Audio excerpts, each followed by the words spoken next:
যে 2018 সালে গতকালকে যে 30শে জুন ছিল, সেই 30শে জুন লাইব্রেরির সামনে কিভাবে আমাদের উপরে নির্মম ভাবে হিংস্র জন্তুর মতো হামলে পড়েছিল। শাহবাগে আমাদের সহযোদ্ধাদের উপর হামলে পড়েছিল। ঢাকা বিশ্ববিদ্যালয় এলাকায় যেখানে চাকরি পেয়েছে রক্তাক্ত করেছে।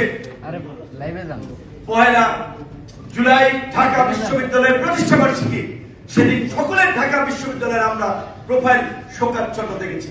সকলেই বলেছিল এটা ঢাকা বিশ্ববিদ্যালয়ের চরিত্র না, এই ঢাকা বিশ্ববিদ্যালয়ে আমরা চাই না।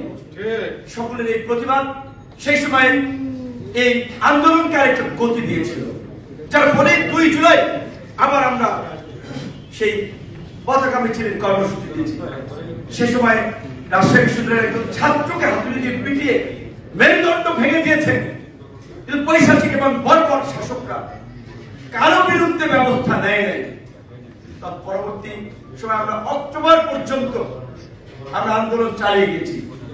একটা সেন্ট্রাল ইস্যু ছিল, ওই যে বলে যে আপনার যে দুনিয়ার মানুষ সবাই যদি ঐক্যবদ্ধ হয়ে কারো ক্ষতি করতে চায়, আল্লাহ না চাইলে তার ক্ষতি হয় না। আবার সবাই মিলেও যদি এগিয়ে যায়, আল্লাহ না চাইলে তাকে রক্ষা করতে পারে না। তো হাসিনার পতন এইভাবে লেখা ছিল যে যেই ছাত্রদের সাথে প্রতারণা করেছে, তরুণদের সাথে প্রতারণা করেছে, তাদের আন্দোলনে তার পতন হবে। এবং তাই হয়েছে।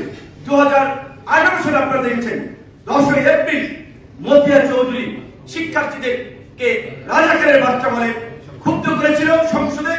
ঠিক একইভাবে দেখেন আল্লাহ কি নির্ভর মানে পতনের এই হাসিনার জন্য লিখে দেওয়া ইতিহাস, যে আপনার এই 2024 সালেও এই 14ই জুলাই যখন শেখ হাসিনা শিক্ষার্থীদেরকে রাজাকারের বাচ্চা বলে আবার তিরস্কার করলেন, আবার অপমানিত করলেন, সেই প্রতিবাদের লেলিহান শিখাই সারা বাংলাদেশে ছড়িয়ে গেছে। এবং এই যে আবু সাইদের আজকে বিরচিত মৃত্যু, অনেকেই মৃত্যুবরণ করেছে, আমরা প্রত্যেকের কথাই স্মরণ করি, কিছু কিছু ঘটনা সিম্বলিক আইকনিক থাকে। 90-এর আন্দোলনে নূর হোসেনের কথা, কেউ বলেছে সে ভবঘুরে ছিল, কেউ বলেছে সে আওয়ামী লীগ দাবি করেছিল তাদের কর্মী, অন্যরা দাবি করেছিল তাদের কর্মী। সে যাই হোক না কেন, নূর হোসেনের পরিবারের প্রতি কিন্তু 90 পরবর্তী সরকার খুব বেশি সুবিচার করেনি। নূর হোসেন চত্বরে ফুল দিতে যায়, নূর হোসেনদের খোঁজ কিন্তু কেউ এইভাবে নেয় নাই। তো আজকে আমি সময় টিভিতে আবু সাইদের বাবার একটা ইন্টারভিউ কমেন্ট শুনেছি, কবেকার ডেটটা দেখি, সময় টিভি পেয়েছি, যে বলেছে তারা ওইভাবে রাষ্ট্রীয় সহযোগিতা পায়নি।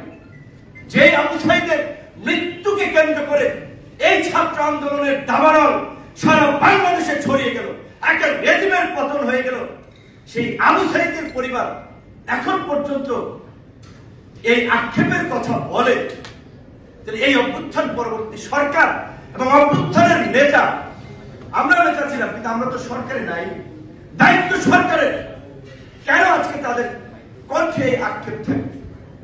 পরিষ্কার ভাবে বলছে আজকে মুক্তিযোদ্ধাদের, আমাদের যে ভুয়া মুক্তিযোদ্ধা, মুক্তিযুদ্ধ করেন নাই তারা মুক্তিযোদ্ধা, ভুয়া ভাতা নেয়, সুযোগ সুবিধা নেয়, এটা আমাদের জন্য লজ্জাজনক।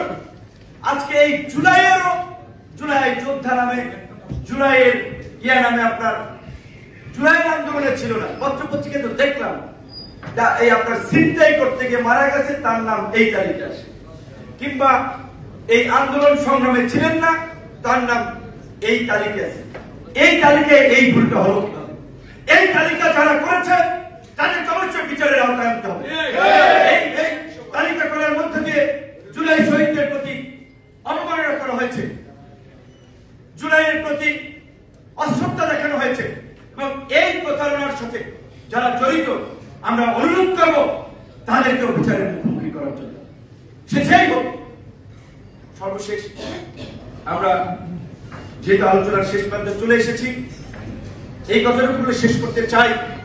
বাংলাদেশে 53 বছরে আমরা একটা গণঅভ্যুত্থান পেয়েছি, একটিবার এইভাবে সবাই মিলে সংস্কার করার সুযোগ পেয়েছি, আওয়াজ তোলার সুযোগ পেয়েছি, কিন্তু আমরা লক্ষ্য করছি ঐক্যমত্য কমিশনে এখানে শাকিল থাকে আমাদের দলের পক্ষ থেকে, রিজু ভাই থাকে পিছনে আছে, ঐক্যমত্য কমিশন নাম ঐক্যমত্য কমিশন, কিন্তু সেখানের আলোচনায় বেশিরভাগ নেতৃবৃন্দ ব্যক্তিদের কণ্ঠে অনৈক্যের সুর।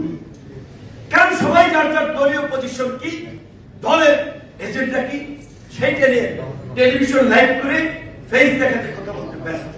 আবার কেউ কেউ ভাবছে যে কোন দলের ঘাড়ে ভর করে এমপি হবে, কাজী সংস্কারের প্রশ্নে যদি তার অবস্থানটা সেই দলের বিপরীত হয় তাহলে তো তার মনোনয়ন ছুটে যায়। এইটা যদি এই ঐক্যমত্য কমিশনের আলোচকদের অবস্থা হয়, তাহলে আমি ঐক্যমত্য কমিশনকে আগেও বলেছি, এখনো বলবো, ওই 30 থেকে 35টি দল যাদের অনেক দলের কোন সাংগঠনিক অস্তিত্ব নাই রাজনৈতিক মাঠে, তাদের কথায় ঐক্যমত্য কমিশন জাতীয় ঐক্য কিংবা এই জুলাই সনদের বিষয়ে শুধুমাত্র সিদ্ধান্ত নিতে পারবে না।